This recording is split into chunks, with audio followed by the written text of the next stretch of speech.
Hello everyone, I am Surrendal the Awesome, and I'm back, and I'm ready to look at some more Star Wars Empire at War. But this time, I'm going to look at some mods for the game, and a lot of the mods here that I'm going to be looking at are really awesome. But before I get started, make sure to like, comment, subscribe, and if I can't convince you, perhaps this picture of my cat will convince you. And without further ado, let's get into this. So the first mod we're going to look at is Awakening of the Rebellion, which is a mod that takes place after the Empire's talk with the insurance company and, well, Return of the Jedi, and actually a bit after Return of the Jedi. Anyways, Awakening of the Rebellion, I will start off by saying, is probably the most beautiful of all the mods I'm gonna mention today. I do like how the map is designed, and I also do like that the game, or the mod, is more focused on you planning out your tactics, and also what areas you control, and more or less if you control certain hyperlanes, you can kind of ship your resources from one point to another. It is also a lot about resource and credit management, and also, like I said, planning out your attacks very wisely. I will say that this mod is quite difficult, and also, yeah, one of the maps actually has like 190 planets for you to take, which is just insane. And I will also admit it does kind of take a while before I really get to do anything. I should also probably mention that you do get some missions which can more or less determine how much support you have for, like, the Rebellion, how much fear you have for the Empire, and the crime for the Black Sun. And I will admit that some of these missions actually don't work, like, some of the riot missions are for some reason buggy and don't work, and I will admit that I like this mechanic. It is really well thought out, and again, make sure that you actually plan out your attacks and plan out what can you actually realistically do. And I also like how these missions also have markers on them, which makes it a lot easier to determine where your mission's supposed to take place, so I'm also not having to pull out Wikipedia or my Essential Atlas or Essential Guide to Warfare to help me. I will also say that I think the planets and the icons are a little bit too small. I wish, or I hope that the mod creators will maybe increase the size a bit to maybe help make it a bit easier to see. And also, it is quite difficult, especially if you play the game how I play it, which is kind of more aggressive. But I will say that this mod is really good, and I also do like the cutscenes that they add, which really give it a little more flair. And also for the Black Sun, you can do the corruption mechanic just like how you could in base Forces of Corruption, but it isn't quite like a thing if you could just sabotage buildings, but it's still pretty cool, and also you can get a steady flow of credits without needing to hire smugglers. And also the Empire has a lot of technology, but I didn't get any footage, but I will recommend that if you want to learn more about Awakening of the Rebellion, I would definitely recommend you watch XP Gamers, because his playthrough of, or one of his playthroughs of Awakening of the Rebellion has 72 videos, which is insane. Overall, Awakening of the Rebellion is a good mod in my opinion. It is difficult, and I will definitely recommend it if you like more slower, more methodical, more well think out your plans kind of tactical gameplay. But I will definitely recommend this mod because this mod is really good and so looks really, really great. So the next mod we're going to look at is the Yodan mod, which is probably, without a shadow of a doubt, the most insane mod of all of the mods. Like, there isn't a mod that is more insane than this one here. Now, in this mod, you can play as up to 16 different factions, including the First Order, the Empire, the Rebels, the Resistance, the Sith or Turtle, and also the Old Republic, and also the Old Sith Empire, and yeah, you can also do things like, say, bring a ship to the surface of a planet to take over, like me with this Resurgence class Star Destroyer, and absolutely just do a raid and take over the planet without taking over the space. And you can also play different maps, such as like World War II, like this map I'm playing, or you could play like the solar system, which has got to be my favorite map out of all of them. And also, this mod does give you quite a few new ships, and you can even bring the Death Star to basically blow up the sun like I did in this clip here. And yeah, this mod is just absolutely insane. It's not lore accurate, but I don't think I need to tell anybody that. And yeah, I would highly recommend you play this mod, because this mod's just the craziest mod out of all of them. It is just really fun to just imagine all the battles you could have. So the last two mods I'm going to talk about are Fall of the Republic and Thrawn's Revenge, which are made by more or less the same group. And these mods are, without a shadow of a doubt, the best mods in all of Star Wars Empire at War. Like, there is no competition. These are the best ones. And, well, without further ado, let's get into these mods. So, the first mod I'm gonna look at is, well, Fall of the Republic, where it takes place during the Clone Wars, and where you can take control of either the Republic or the CIS, and where you try to unify the galaxy under your rule. And you can do specific missions to, say, bring a planet under your control, like the Sector Defense Forces for the Republic, or the numerous corporations like the Commerce Guild, the Trade Federation, the Techno Union, and the Banking Clan for the CIS. And this mod also is really cool. I mean, not only does it look great, but also you get a lot of different events, like getting to research, say, better clones or newer ships. Like, you can get the Venators and just research them eventually, or you can research, like, the Victory class Star Destroyers, and you even get to do Order 66, or prevent Order 66 with supporting Mon Mothma.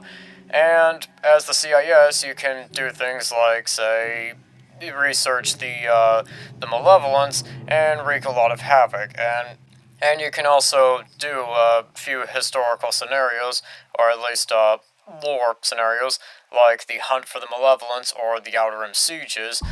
One of the sub-mods I should probably mention is the New Face of War, which gives you more events, like, say, the Mandalorians, and basically getting them on your side if you take Mandalore. Or you can also basically do the knighting of Anakin Skywalker, which is pretty cool. And also with this mod, you can get your sector defense and your sector commander and that kind of stuff, where you basically can more or less pick who your sector commander is going to be of all your forces, which is really cool and basically lets you get to decide, okay, who am I gonna have as my sector commander, and basically who's gonna be the supreme commander of all my forces in this area or this area. The space battles and also the ground battles are definitely very good. I do like the space battles in both Thrawn's Revenge and Fall of the Republic, and I guess the ground battles are also pretty cool. And yes, this is coming from somebody who normally does not like doing the ground battles, believe me. And also, I am gonna give you a tip. Just so you know, overkill is usually not gonna work out. I ended up learning that the hard way.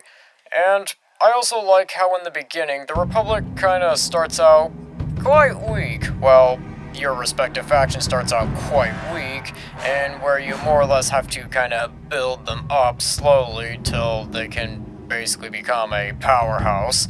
And like with the Republic, how they mostly start with acclimators and don't really start with like venators until you research them, or unless you get a hero for them.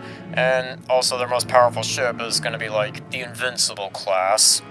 The CIS also doesn't start out especially powerful, at least not unless you do some integrating with the Techno Union. In that case, you can actually get some more powerful ships, and both these factions basically more or less have it where they have like, for the Republic, it's a Senate approval where if you're doing really well, then the Senate approval rating is going to go up, but if you're doing poorly, then it's going to go down.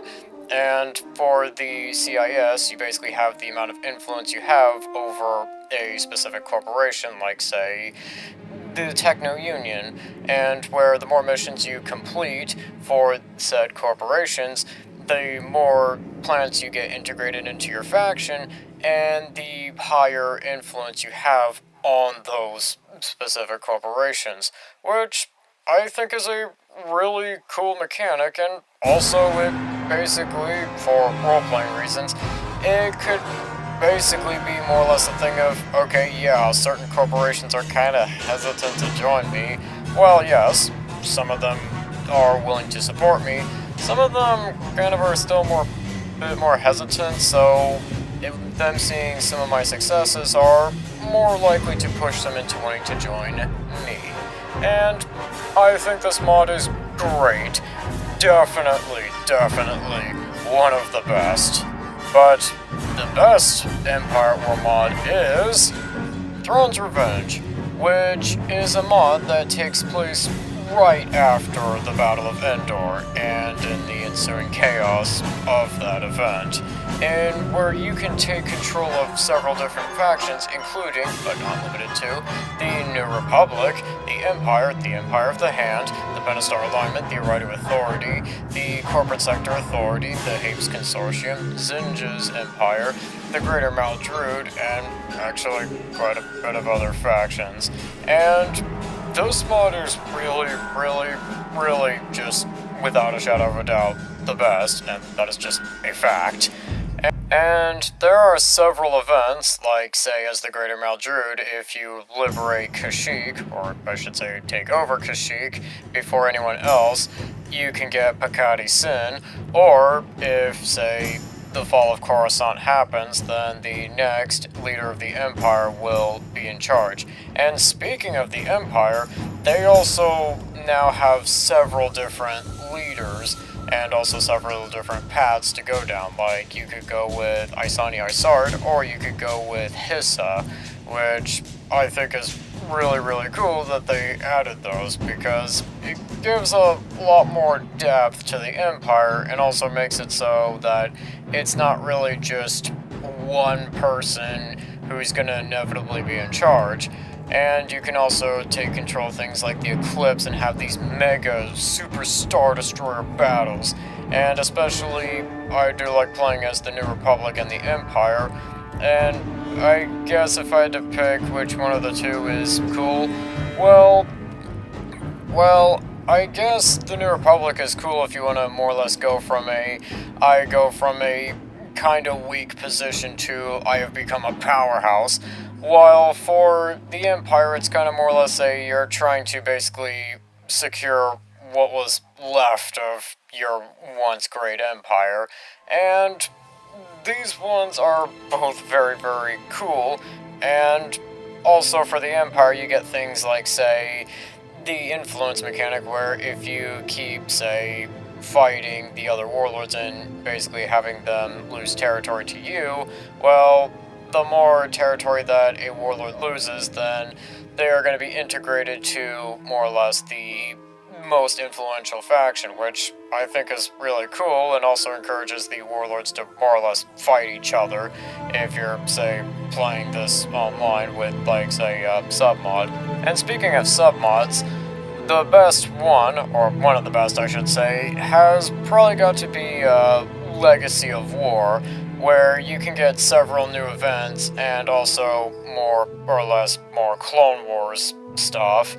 And also, I will admit that it does take some liberties, specifically with, like, Gaizo Delso being alive and able to serve the Greater Mildred, which I think is a bit of a stretch considering the fact he died in the original Star Wars Battlefront 2 on Mustafar, but I guess that's really, really cool. And also, I do like how, as the New Republic especially, you more or less have to kind of start out with no dreadnoughts, and where you can eventually research things like the New Class Modernization Project and even the Viscount to more or less be able to build your own dreadnoughts, and how, as the New Republic, you're kind of having to start out basically fighting dreadnoughts without another dreadnought, how you're kind of going to have to get creative in terms of how you fight them. And later on, as the New Republic, you can get things like the Lusankia and even the Viscount, which is really, really cool to basically really even the odds. And also, I like how with the dreadnoughts, they basically have more or less a damaged, which basically means that you kind of can't really just abuse your dreadnought in every single battle, and this also makes it so that they're a little more balanced. And also, in Fall of the Republic and Thrawn's Revenge, you basically have to worry about things like infrastructure, so I like this one here because it forces you to basically not be going on a constant blitzkrieg throughout the galaxy, and also you have to tackle ship crew and that kind of stuff. And also influence, which is something that basically can give you some cool new units on specific planets, like say for Fall of the Republic and New Face of War, you can get things like, say, the Mandalorians. Anyways, for the New Republic, you also get things like elections, where you basically more or less can support one person to become your chief of state, and also the thing of the whole sector command is back from Fall of the Republic, or I guess it started here, but more or less it is in both Fall of the Republic and Thrawn's Revenge for the New Republic, and this more or less again allows you to get to experiment with who you want in charge of whichever faction you're a part of.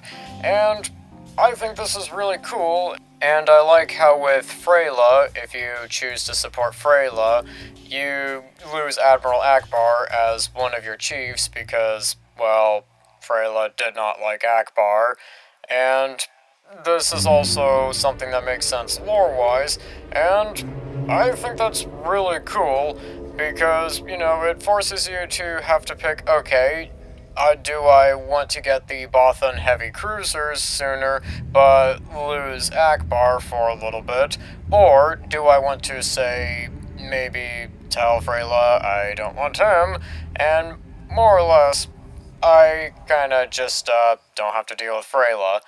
I do also like how some of the warlords like Sandor Delvardis and Warlord Zinj start out in an Imperial Star Destroyer and a Victory Star Destroyer respectively, and how with Artus Kane he doesn't start out with the Reaper. And overall, I think this game is really, really, really great, and all the mods, or at least most of the mods, are really, really, really great, and you should absolutely try them out. I cannot recommend it enough. And if I can't convince you to try this game out, perhaps this picture of my cat will convince you. And I think with that, that's gonna do it for today. Don't forget to like, comment, subscribe, and I'll see you in the next one.